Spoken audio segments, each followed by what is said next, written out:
Now, when we last left off in My Teacher is an Alien, we just found out that Mr. Smith, who is that kind of tall, imposing man who broke up the fight at the beginning of school, was going to be Susan and Peter's teacher all year. And so she doesn't know where Miss Schwartz, the teacher that she loves, went. So I'm really excited to keep reading more and figure out where Miss Schwartz is and who Mr. Smith is supposed to be. Let's go. So make sure that you are tracking along in Chapter 2, Note of Doom. I'm going to start right at the top with Dr. Bleakman. Dr. Bleakman glared at me. Susan, if you have something to say, I expect you to raise your hand. Well, excuse me, I thought.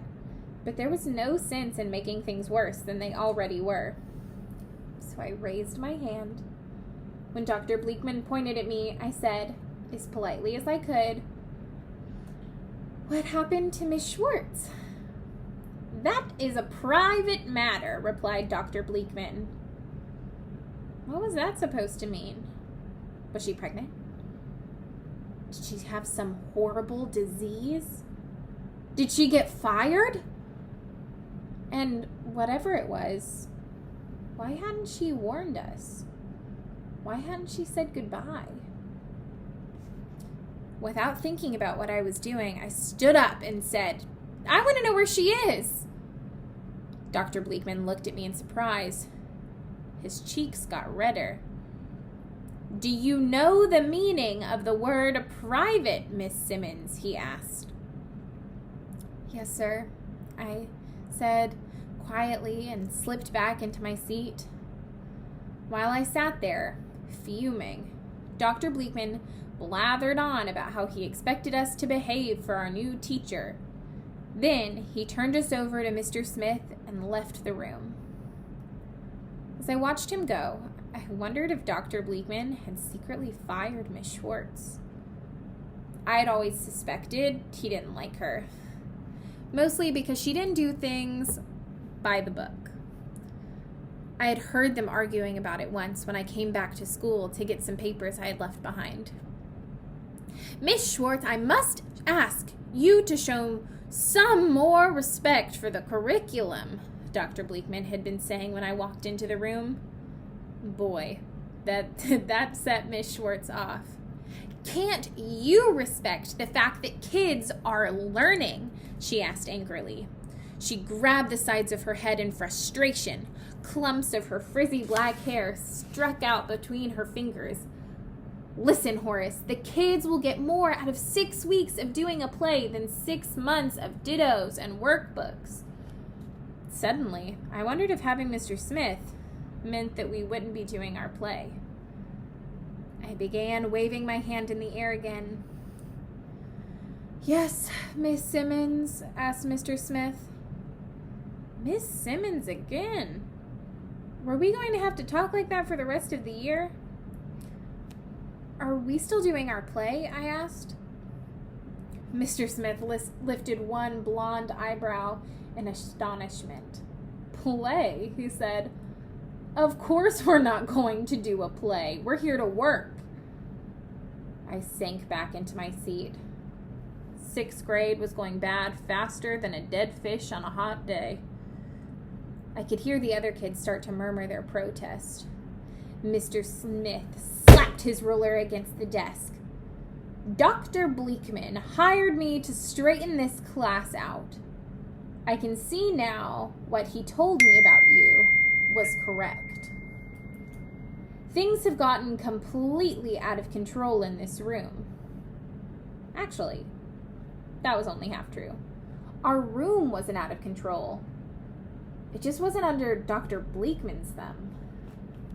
Since most of us had already spent 5 years in rooms where the teachers did things Dr. Bleakman's way, we knew very well what he wanted a room to be like. No question about it, Miss Schwartz's room didn't fit the bill. But as far as we were concerned, things were going just fine. And not just because we were having a good time. We were also learning more than we ever had before. My father claimed we were learning and having a good time for the same reason. Miss Schwartz knew how to make things interesting. For example, on the first day of school, Miss Schwartz stood up at the front of the room and held up the 6th grade reading book, Rockets and Flags, popularly known as Rodents and Fleas. "This," she said, "is not a good book." She held it away from her with 2 fingers, like a soggy tissue, and dropped it into the bottom drawer of her desk. "I know a better one," she said. "In fact, I know hundreds." Then she pulled a huge cardboard box from under her desk and started passing around stacks of paperback novels for us to choose from.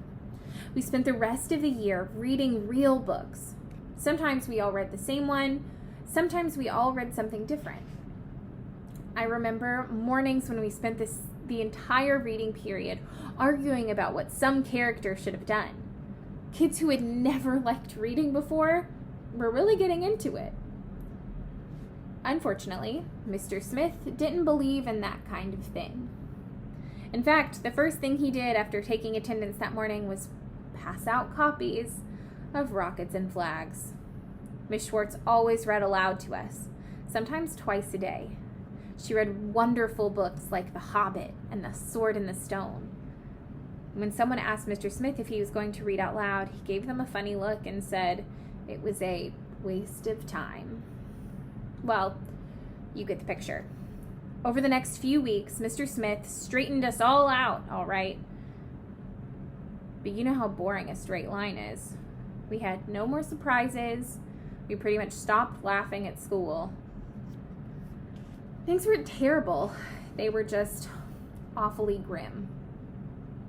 Even the playground wasn't so much fun as it had been. Oh, Mr. Smith did keep Duncan Dougal from beating kids up. But he almost went nuts the first time he caught one of us playing with a radio. Radios and music players were banned from the playground. Mr. Smith didn't just hate rock music. He hated all music. I could see him shiver every time I picked up my piccolo and left the room for my music lesson. After the 3rd week of this, I said something to my music teacher, Mr. Bam Boom Bamwick.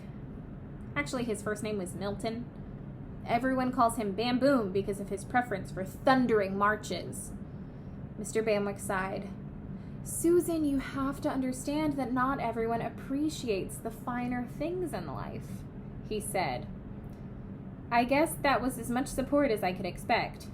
You know how teachers stick together. When I got back to the room that day, it was time for our math test.